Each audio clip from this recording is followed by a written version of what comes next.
hi there. Welcome to the Faculty of Archaeology here in Leiden. You might be wondering what I'm doing here, but I'm working currently with pottery from Petra and Palmyra.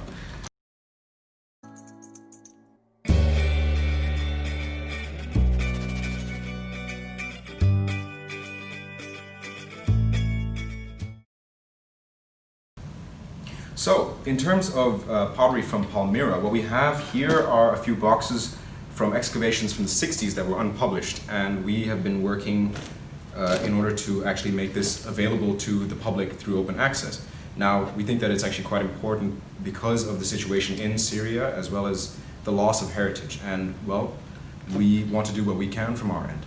Now, here we have a couple of wonderful examples of very thick, decorated pottery. Here you also have what appears to be part of a broken pipe. And also, of course, we have oil lamp pieces. We have a few wonderful examples of glass from Palmyra as well, some of which is actually Roman, which we are actually currently analyzing in the lab.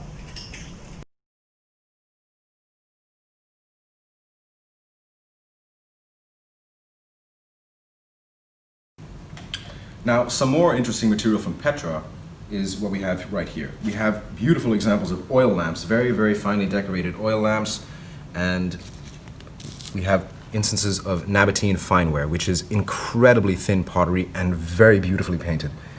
Now, these would have been very, very luxurious goods to have in the past, and, well, we have quite a lot of it here, and we hope to publish it so that more people can analyze it themselves.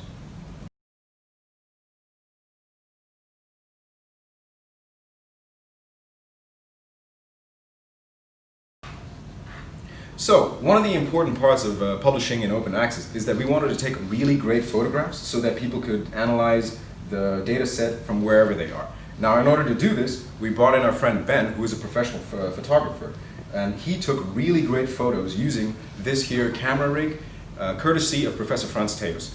Now, our aim was to get photos that were of such a quality that they can be further used for analysis, as well as be really, really well defined for publication.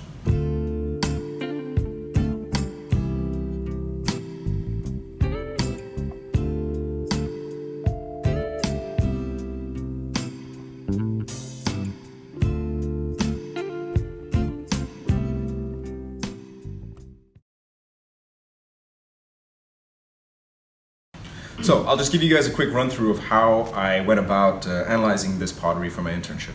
Basically what we started off with was 5 boxes of pottery that had already been sorted before I got to them.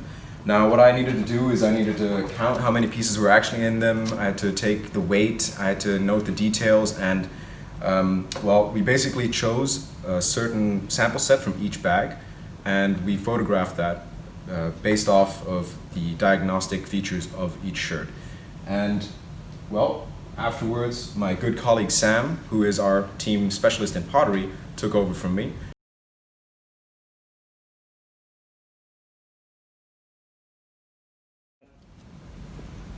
So, I'm Sam, and what I'm doing right now is actually creating what we call a fabric description of the pottery. And it involves different steps. So, step 1, and this might look horrendous to some people, but we actually need to take off a bit of the sherd with the clipper, so we can actually look on the inside, the cross section, with a hand lens to determine the amount of inclusions, the type of inclusions, and the type of the color of the paste. And the reason that we need to break a piece off is because usually once we take them out of the ground, even though we wash them, they're still actually dirty on the surface. So by taking a fresh cut, you can actually clearly see what type of fabric the shirt is. And I also have here what we call the Munsell chart, which is a book with different aspects that help me to determine the fabric. So for example, we have here a page which shows how to determine the percentage of inclusion, so the tiny bits in the clay that have been added by the potter for different reasons. And it also has different color codes, as you can see. And this is actually to not only help us to determine the right color, but also to make it easier to discuss amongst each other what type of color it is. Because I could say that something like this has a pinkish colored fabric. Well, someone else could call it, well, I think it's actually more reddish. So to avoid large and very tiresome discussions, it's much easier just to refer to it as, for example, this bit gets close to 10R7/8. And then everybody who has one of these books can immediately check up and immediately understand what type of color you're talking about. And as you can see, I'm writing it down actually here on a tiny piece of paper, and then later on I'll produce an Excel sheet where for each group of sherds, for each sherd, there's going to be a very specific description of the type of inclusions, the frequency, and the color of the paste. And that's how we determine the specific fabric of each sherd. So now, if you'll follow me, I'll take you to the material lab. Hold on, did someone say the material lab? I certainly did, Sam. Come on. Oh yes, I will.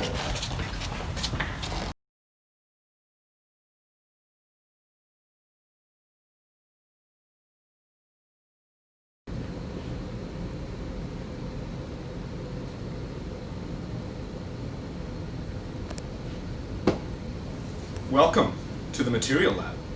Now, what we have here is Leiden's collection of different things that we analyze in terms of material. We normally analyze pottery, wood, stone, flint, everything in here.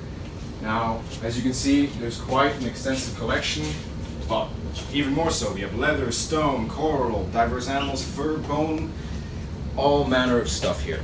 Now, this is a very good workspace for us to analyze these materials in. We have a lot of equipment and, well, hopefully we can use this to publish some really good material.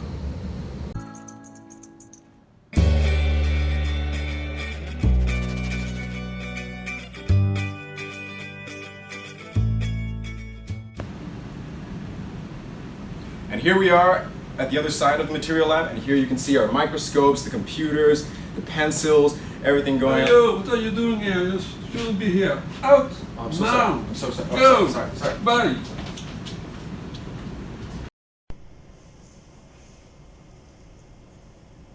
Alright, I think Eric's gone. Where were we? So, come on, I'll show you the Schervenzaal.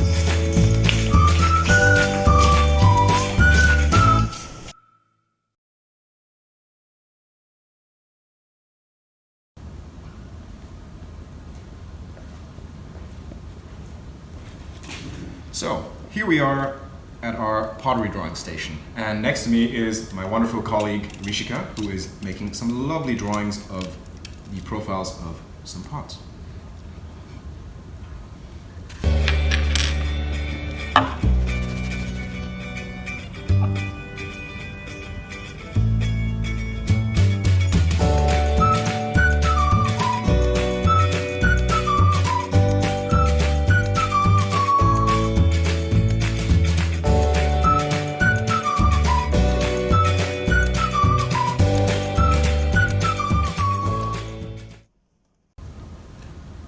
So, pottery, huh, Rish? You've been interested in pottery for a while, huh? Go away, Alex. Alrighty then, fair enough.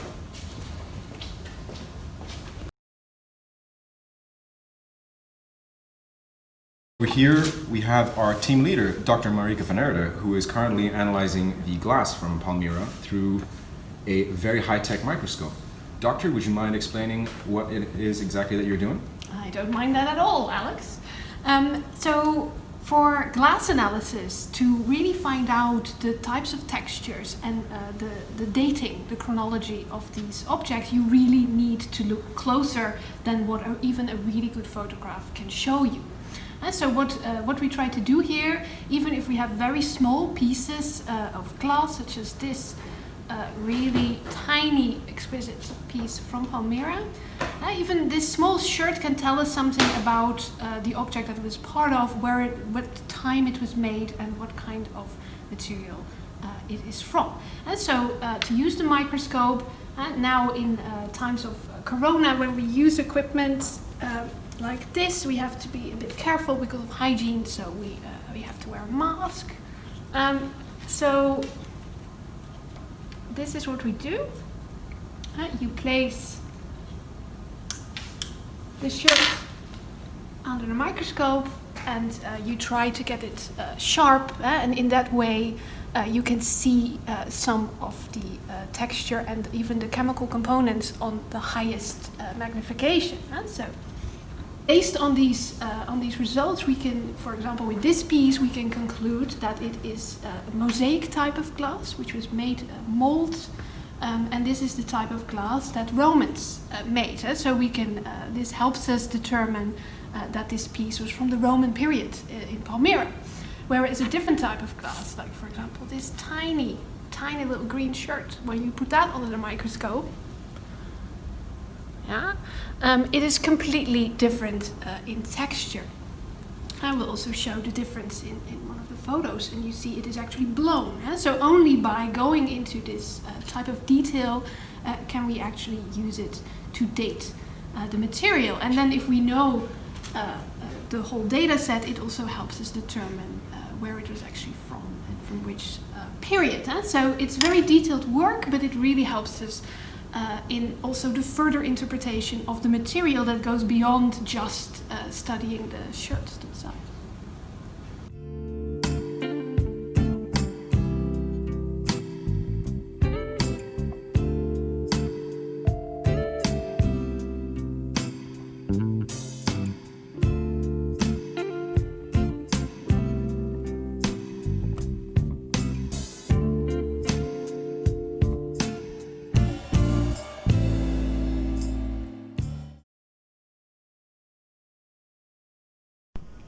Well guys, I hope you've enjoyed the tour of what our project has been doing, and yeah, I hope you guys learned something. Stay tuned for some more updates of what our project is up to. You can always follow us on Instagram, and you can visit our website at www.archaeologistsconnected.org. My name is Alex Mohns, and well, I'll see you around.